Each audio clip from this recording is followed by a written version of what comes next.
Beberapa hari ini, sekitar eh, 2 minggu, sekitar 2 minggu ini, saya itu banyak yang DM saya, minta supaya saya membawakan firman tentang Yudas. Saya itu tadinya itu nggak ngerti.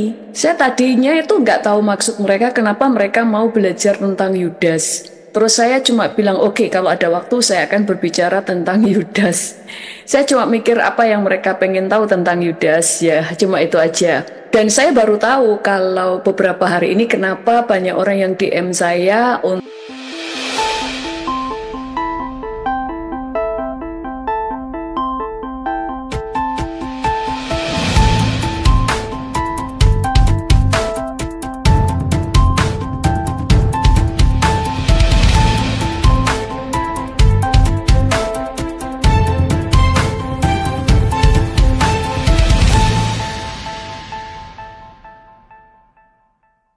saya membagikan firman Tuhan tentang Yudas karena mereka berbicara tentang beberapa artis yang sekarang telah meninggalkan Yesus. Saudara, kalau dihitung sih sebenarnya nggak banyak, paling ada 5-6 orang yang kemudian meninggalkan Yesus. Tetapi sebenarnya yang kemudian mempercayai Yesus itu jauh lebih banyak. Mungkin saudara tidak tahu, di beberapa pulau-pulau, di beberapa, kalau di Indonesia aja ya, bisa di dalam satu kali baptisan 500 orang, bahkan pernah 1.000 orang dibaptiskan karena percaya Yesus dan sebagainya. Cuma tidak diekspos. Kenapa? Karena akan berbahaya bagi mereka. Karena Alkitab sendiri sudah berkata akan banyak orang yang akan menolak kita karena kita percaya Tuhan Yesus. Kayak bahkan kami pernah penginjilan di suatu daerah, dan mereka semuanya banyak yang percaya Yesus, tapi apa akibatnya setelah orang tahu bahwa mereka telah menjadi orang percaya? Beberapa orang yang percaya ini sawah-sawahnya tidak mendapatkan air. Jadi semua aliran pengairan yang ada di pertanian, di sawah-sawah dan sebagainya, khusus untuk orang-orang yang menjadi percaya kepada Tuhan Yesus itu di stop, tidak boleh mengalir kepada mereka.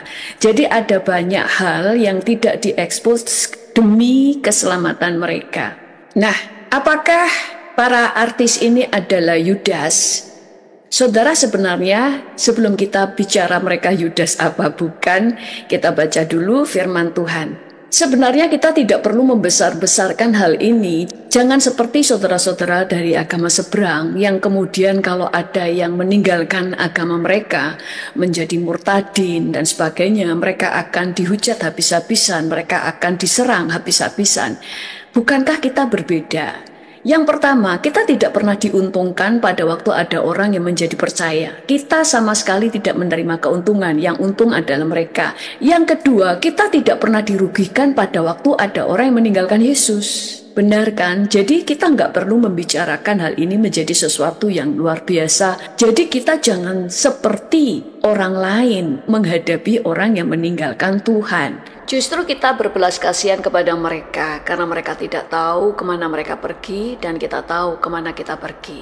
Karena keselamatan itu sendiri-sendiri. Tugas kita menyampaikan firman Tuhan, urusan mereka menjadi percaya atau tidak, itu urusan mereka. Yang penting kita melakukan bagian kita. Sekarang kita akan membaca dulu ayat firman Tuhan ini. Kita baca di dalam Matius 26 ayat 14 sampai 16. Judul perikop ini adalah Yudas mengkhianati Yesus. Kemudian pergilah seorang dari ke-12 murid itu yang bernama Yudas Iskariot kepada imam-imam kepala. Ia berkata, "Apa yang hendak kamu berikan kepadaku supaya aku menyerahkan dia kepada kamu?" Mereka membayar 30 uang perak kepadanya. Dan mulai saat itu ia mencari kesempatan yang baik untuk menyerahkan Yesus. Jadi Yudas ini pergi dari ke-12 murid, yaitu Yudas ini, dan pergi kepada imam-imam. Lalu dia tanya kepada imam-imam, "Berapa yang kamu akan berikan kepadaku supaya aku menyerahkan Yesus kepadamu?" Dan mereka menyanggupi akan membayar 30 keping perak. Dan mulai saat itu Yudas mulai mencari kesempatan untuk menyerahkan Yesus. Saudara, 30 keping perak itu lumayan besar. Lalu kita baca di dalam Matius 27 ayat 3 sampai ayat yang ke-9. Firman Tuhan berkata begini, Pada waktu Yudas yang menyerahkan dia melihat bahwa Yesus telah dijatuhi hukuman mati, menyesallah ia. Lalu ia mengembalikan uang yang 30 perak itu kepada imam-imam kepala dan tua-tua. Jadi Yudas ini menjual Yesus demi uang. Tapi hatinya itu mengasihi Yesus loh saudara. Bukan membenci Yesus. Dia sebenarnya bukan orang yang membenci Yesus, cuma cinta akan uang lebih besar daripada cintanya kepada Yesus. Itu sebabnya waktu dia melihat Yesus ternyata dianiaya, dia menyesal karena dia tidak pernah menemukan kesalahan Yesus. Yesus selalu baik kepada dia. Bahkan waktu Yesus dipukulin sekalipun dan dianiaya, Yesus tidak memaki-maki Yudas. Ayat 4, lalu ia mengembalikan uang yang 30 perak itu kepada imam-imam kepala dan tua-tua dan berkata, aku telah berdosa karena menyerahkan darah orang yang tidak bersalah. Tetapi jawab mereka, apa urusan kami dengan itu? Urusanmu, itu urusanmu sendiri. Nah ini kita lihat saudara, setiap apa yang kita perbuat, itu kita sendiri yang bertanggung jawab. Dia menjual Yesus kepada imam-imam dan imam-imam gak peduli dengan apa yang kamu lakukan. Karena apa yang kamu putuskan, kamu sendiri yang akan mempertanggungjawabkannya. Imam-imam mempertanggungjawabkan perbuatannya sendiri. Yudas mempertanggungjawabkan perbuatannya sendiri. Itu sebabnya kita nggak usah terlalu pusing dengan perbuatan orang lain. Karena setiap orang akan dihakimi menurut perbuatannya masing-masing. Tidak ada orang yang bisa mewakili mereka. Sehingga imam-imam ini berkata, apa urusan kami dengan itu? Itu urusanmu sendiri. Makanya pada waktu itu Yudas langsung merasa sendirian. Kalau dia ada di dalam Yesus, setiap kesalahan dia tidak sendirian. Karena ada Yesus yang selalu akan setia memberi jalan keluar. Itu sebabnya saudara dan saya jangan pernah meninggalkan Yesus karena persoalan. Engkau tidak akan menanggung sendirian, tetapi engkau ada bersama dengan Yesus. Sayangnya Yudas tidak berseru kepada Yesus karena dia merasa sangat malu. Dia merasa dia seorang pengkhianat yang sangat jahat. Jadi dia merasa tidak layak untuk datang kepada Yesus. Padahal kasih Yesus itu terlalu besar. Sehingga siapapun Yudas yang sudah mengkhianati Yesus dan menjual Yesus, membuat Yesus disalib sekalipun, Yesus mengasihi Yudas. Karena dia disalib sebenarnya bukan karena Yudas. Karena dia disalib memang harus disalib. Tetapi karena Yesus disalib, oleh karena memang dia harus disalibkan. Karena dia harus menggenapi nubuatan-nubuatan yang ditulis di dalam Alkitab. Ayat 5, maka ia pun melemparkan uang perak itu ke dalam bait suci, lalu pergi dari situ dan menggantung diri. Karena sangat menyesal, saudara lihat. Orang yang menjual Yesus karena uang, pada akhirnya dia tidak memperoleh apa. Yudas kehilangan uangnya, dan Yudas kehilangan nyawanya. Yang ketiga, Yudas kehilangan keselamatan. Banyak orang Kristen kehilangan nyawanya karena imannya, tapi dia tidak kehilangan sorga, tidak kehilangan keselamatan. Tetapi orang yang menjual Yesus seperti Yudas karena uang, pada akhirnya dia kehilangan segalanya. Kehilangan uang, kehilangan nyawa, dan kehilangan keselamatan. Ayat 6, imam-imam kepala mengambil uang perak itu dan berkata, tidak diperbolehkan memasukkan uang ini ke dalam peti persembahan. Sebab uang ini uang darah. Bahkan uangnya aja itu najis. Sehingga tidak boleh dipersembahkan di bait Allah. Nggak boleh, karena ini uang darah. Najis saat itu ya. Jadi bukan berarti sekarang kalau ada orang menolak Yesus, memberikan pertolongan kepada orang, uangnya kemudian kita menganggap najis dan sebagainya. Itu bukan ranah kita, bukan bagian kita. Kita nggak perlu menilai ini uangnya najis dan sebagainya, nggak perlu. Tetapi maksudnya di sini adalah imam-imam itu juga menolak karena ini uang darah. Yang maksudnya betapa sia-sianya hidupnya, sampai uangnya pun ditolak. Sesudah berunding, mereka membeli dengan uang itu tanah yang disebut tanah tukang periuk untuk dijadikan tempat pekuburan orang asing. 30 keping perak tadi dari Yudas tadi, dari hasil menjual Yesus, itu dipakai untuk membeli sebidang tanah. Berarti nilainya cukup besar. Kalau kecil ya nggak mungkin bisa dipakai untuk membeli sebidang tanah. Paling cuma bisa membeli kain kafan, bener nggak? Jadi ini uang yang besar. Jadi bukan uangnya kecil sekali. Kalau kecil sekali hanya untuk menjual Yesus ya ruginya Rugi banget. Ya rugi banget, lebih baik nyuri dari keuangan kasnya Tuhan Yesus kan. Yudas itu suka mencuri uang kas dari Tuhan Yesus. Nah ini saudara, dosa yang kecil jangan dipelihara.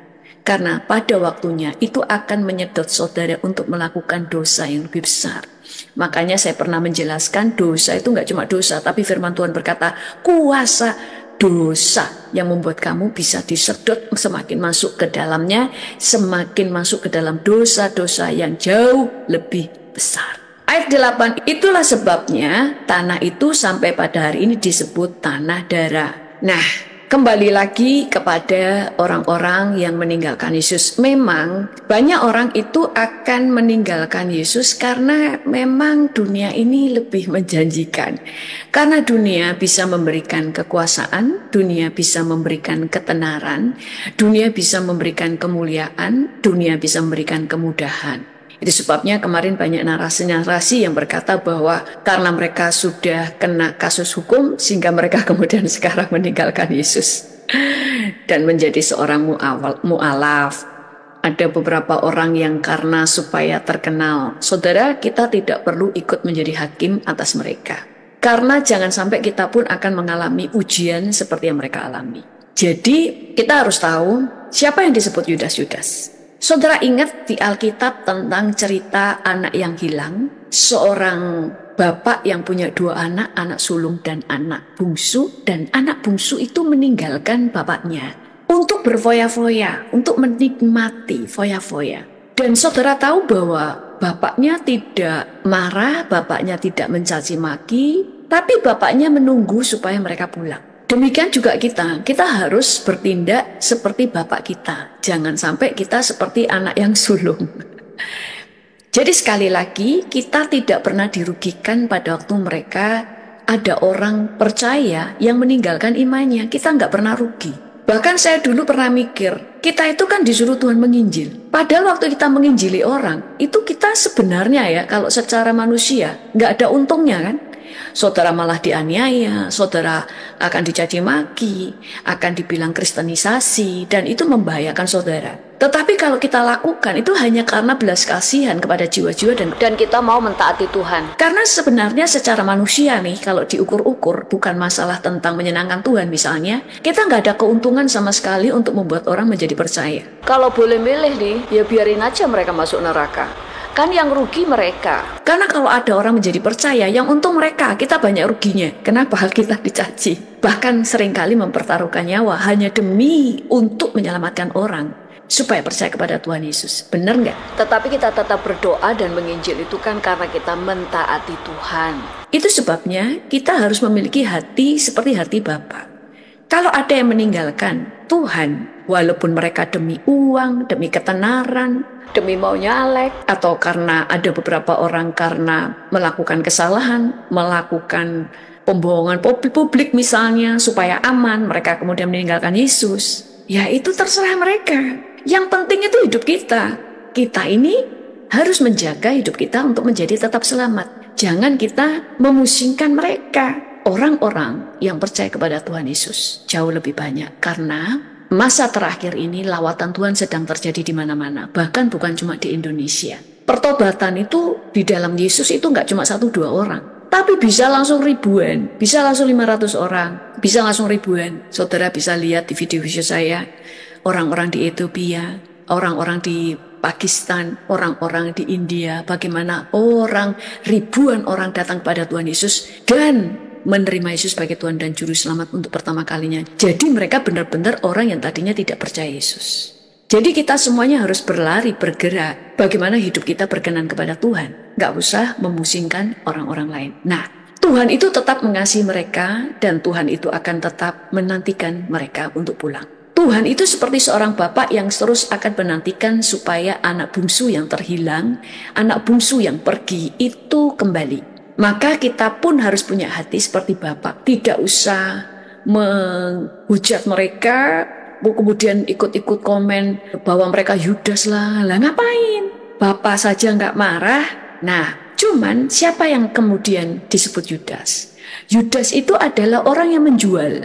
Demi uang, dia menjual Yesus.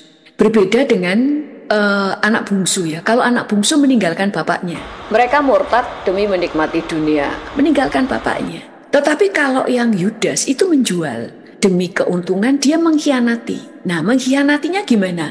Kalau yang mengkhianati itu adalah orang-orang yang demi mendapatkan uang, mereka itu menjual nama Yesus, menjual Alkitab, menjual kekristenan. Contoh misalnya, mengaku bahwa dulunya dia pendeta, mengaku bahwa dia adalah ahli Alkitab, lalu menjelek-jelekan Alkitab, menjelek-jelekan Yesus. Mereka berkata Yesus itu bukan Tuhan, Yesus itu manusia, Yesus itu Kristen itu ajarannya Paulus, kemudian mengatakan Alkitab itu palsu dan sebagainya. Nah, ini Yudas. Karena tadinya mereka itu Kristen, tapi demi uang mereka murtad lalu menjual nama Yesus dengan cara memfitnah atau menjelekkan Tuhan Yesus dan firman-Nya untuk uang. Jadi berbeda orang yang hilang kayak anak bungsu dengan Yudas. Ada beberapa alasan orang meninggalkan Tuhan Yesus. Yang pertama, ada yang meninggalkan Yesus karena mereka pada awalnya memang mereka nggak kenal Yesus. Karena memang tidak pernah berakar di dalam Yesus. Mereka tidak pernah mengalami yang namanya kelahiran baru.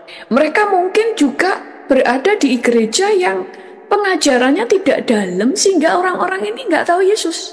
Jadi wajar kalau kemudian mereka menganggap pindah agama karena mereka cuma menganggapnya semua agama kan sama, semua agama mengajarkan kebaikan. Ya wajar mereka kemudian meninggalkan Tuhan karena dari awal mereka memang tidak kenal Yesus. Ya wajar.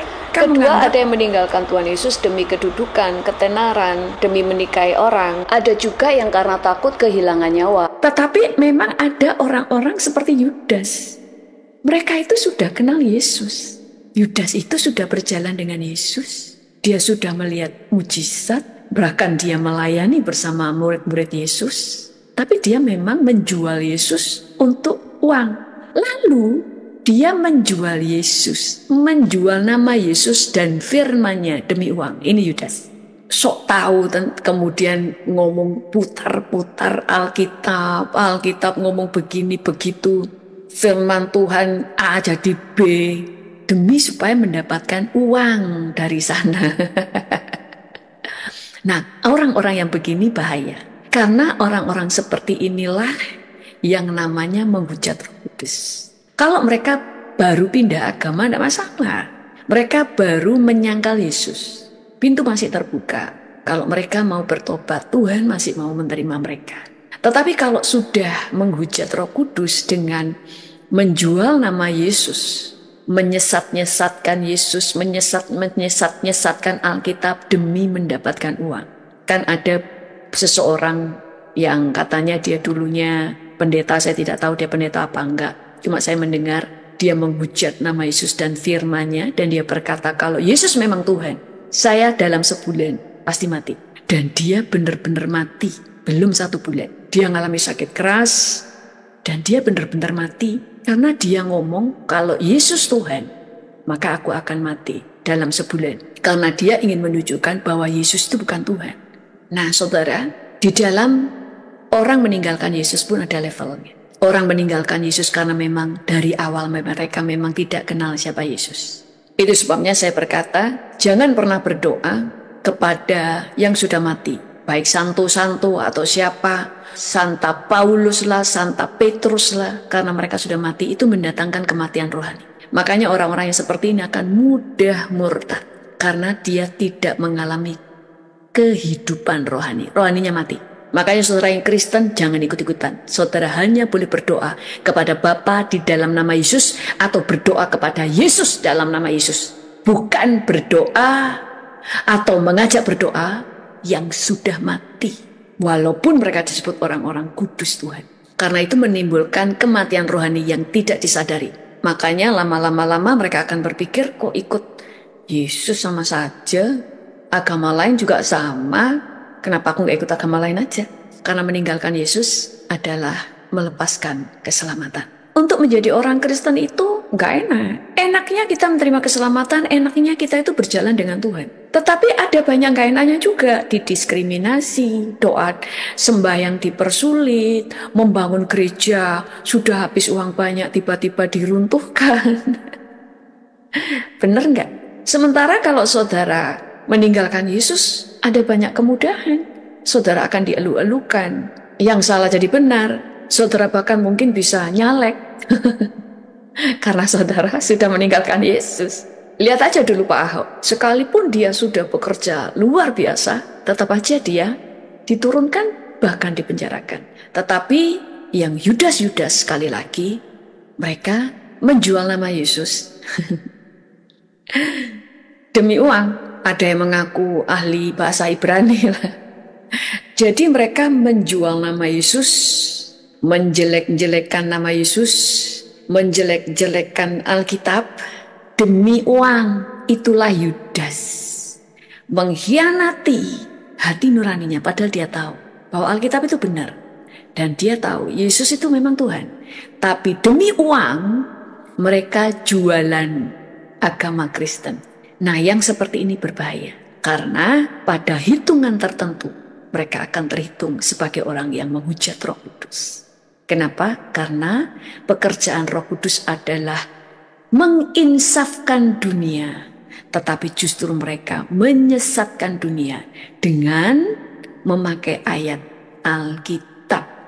Dengan memutar balik ayat Alkitab dan menghujat nama Yesus. Lalu mereka mengolok-olok Yesus, mereka menyesat-nyesatkan Alkitab, memputar balik Alkitab supaya orang ikut mentertawakan Yesus dan ikut mentertawakan firman Tuhan.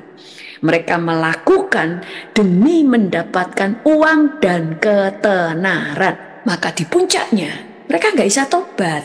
Tuhan itu mengasihi, Tuhan itu baik, akan diberikan kesempatan untuk bertobat dengan mendapatkan teguran dari orang lain, kemudian dengan mendapatkan teguran dari Roh Kudus, kemudian mungkin teguran dari keadaan, terus kemudian banyak orang yang mengingatkan dia untuk kembali kepada Yesus. Pada waktu dia terus menjelekkan nama Yesus, pada waktunya dia akan terhitung sebagai penghujat Roh Kudus.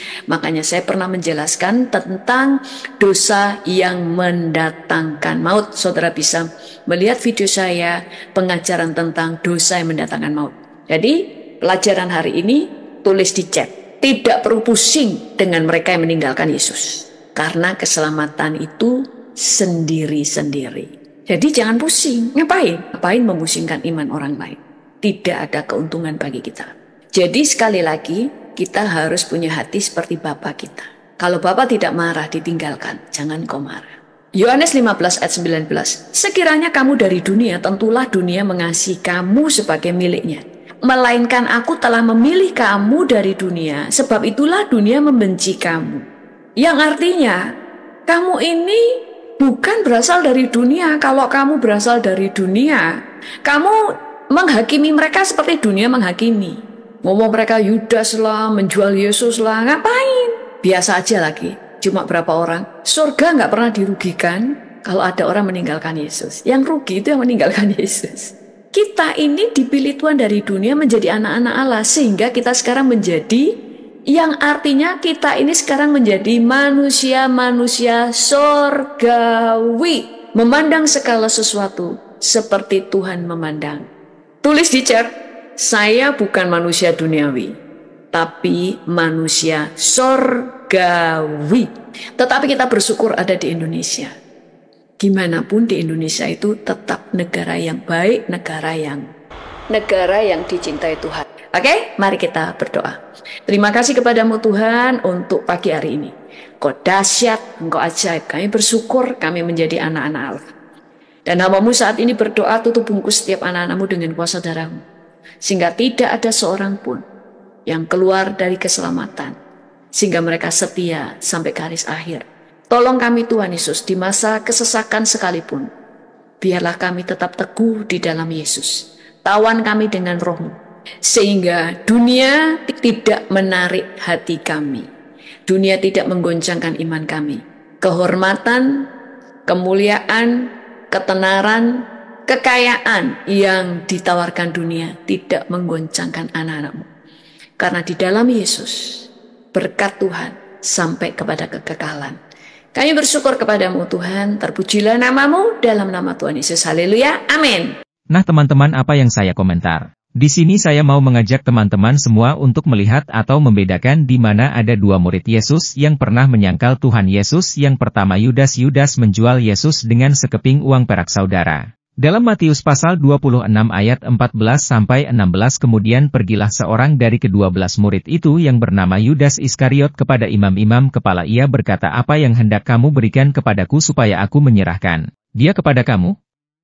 Mereka membayar 30 uang perak kepadanya dan mulai di situ ia mencari kesempatan yang baik untuk menyerahkan Yesus. Nah teman-teman, Yudas ini ia pergi kepada imam-imam kepala, tujuannya apa? Untuk menjual Yesus. Lalu imam-imam kepala ini memberikan kepada Yudas 30 uang perak. Wah, ini seorang murid menjual gurunya saudara, dan setelah Yudas menerima 30 uang perak tersebut, di sana Yudas mulai ia mencari kesempatan untuk memberikan atau menyerahkan Yesus kepada para imam-imam. Kebalik itik ending hidup Yudas. Setelah ia menjual Yesus Kristus, Yudas tidak bertobat, Yudas tidak berbalik kepada Tuhan, malah Yudas ia mengakhiri hidupnya, ia menjadi Tuhan atas hidupnya, ia melakukan hal-hal yang membahayakan dirinya sendiri dan tidak bertobat. Ya, di sini kita melihat Yudas menjadi Tuhan atas dirinya sendiri. Alkitab mencatat, orang yang mengakhiri hidupnya dengan dirinya sendiri maka tidak ada pengampunan kepadanya karena dia sudah mendahulukan Tuhan atas dirinya. Ini yang pertama Yudas. Yang kedua Petrus. Petrus pernah menyangkal Yesus 3 kali searah. Di dalam Matius pasal 26 ayat 69-75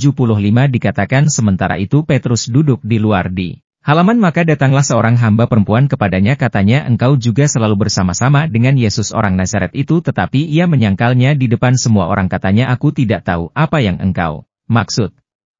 Di sini Petrus menyangkal Yesus dengan pura-pura tidak tahu kalau ia adalah pengikut Yesus Kristus, padahal Petrus selama 3 tahun lebih ia bersama-sama dengan Yesus Kristus. Masa tidak ia tahu dan mengenal Yesus? Tetapi di sini di depan orang Petrus menyangkal Yesus Kristus, yaitu yang pertama. Lanjut, ketika ia pergi di pintu gerbang, seorang hambalah yang lain melihat dia dan berkata kepada orang-orang yang ada di situ, orang ini bersama-sama dengan Yesus orang Nazaret itu.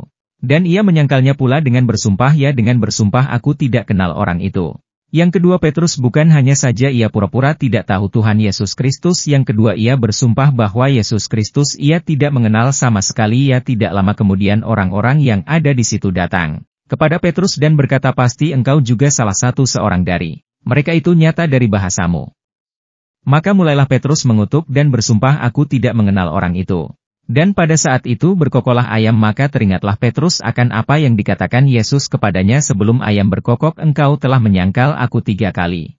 Lalu ia pergi keluar dan menangis dengan sedihnya. Nah teman-teman, bagaimana akhir atau ending kehidupan Petrus? Petrus adalah seorang yang mati martir, ia bertobat dan kembali kepada pemilik hidup. Maka ketika Petrus berkhotbah, 3.000 jiwa bertobat dan kembali kepada Yesus Kristus. Di sini kita akan melihat perbedaan. Yudas tidak bertobat dan mati kebinasaan, sedangkan Petrus ia pernah menyangkal Yesus namun ia bertobat kembali kepada Sang Pemilik hidup dan mengalami keselamatan. Petrus tidak kebinasa karena apa? Karena dia kembali kepada Yesus Kristus bertobat, sedangkan Yudas di Nasarana ia tidak bertobat. Itulah perbedaan Yudas dan Petrus. Mungkin teman-teman akan memahami akan hal ini berdasarkan penjelasan. Oleh sebab itu, bagaimana komentar saudara mengenai kedua tokoh yang ada di Alkitab yang pernah menyangkal Tuhan Yesus? Yang pertama Yudas dan yang kedua Petrus. Silakan berkomentar di kolom komentar dan kiranya komentar saudara komentar yang membangun dan mengedukasi. Demikianlah video saya kali ini. Saya mau bertemu di video saya selanjutnya. Tuhan Yesus memberkati kita semua. Salam saudara Gereja YouTube,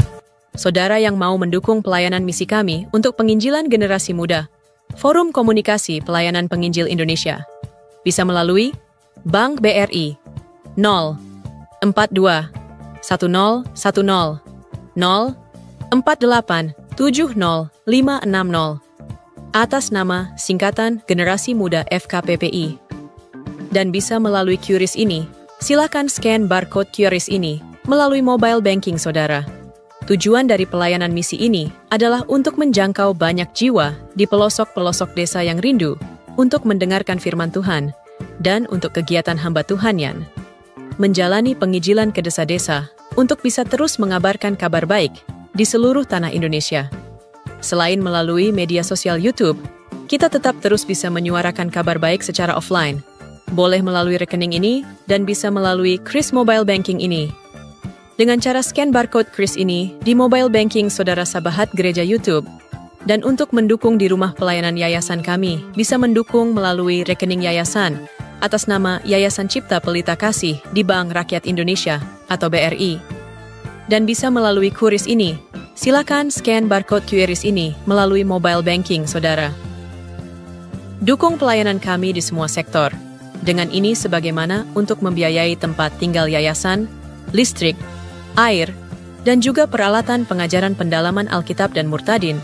Seberapapun itu sangat berguna bagi pelayanan gereja YouTube, biarlah terus kita hidup dan berdampak menyuarakan dan memuliakan nama Tuhan Yesus, dan pastinya malaikat sorga bersorak-sorai karena banyak yang mengaku bahwa Yesus adalah Juru Selamat. Terima kasih Tuhan Yesus, memberkati saudara, gereja YouTube semua.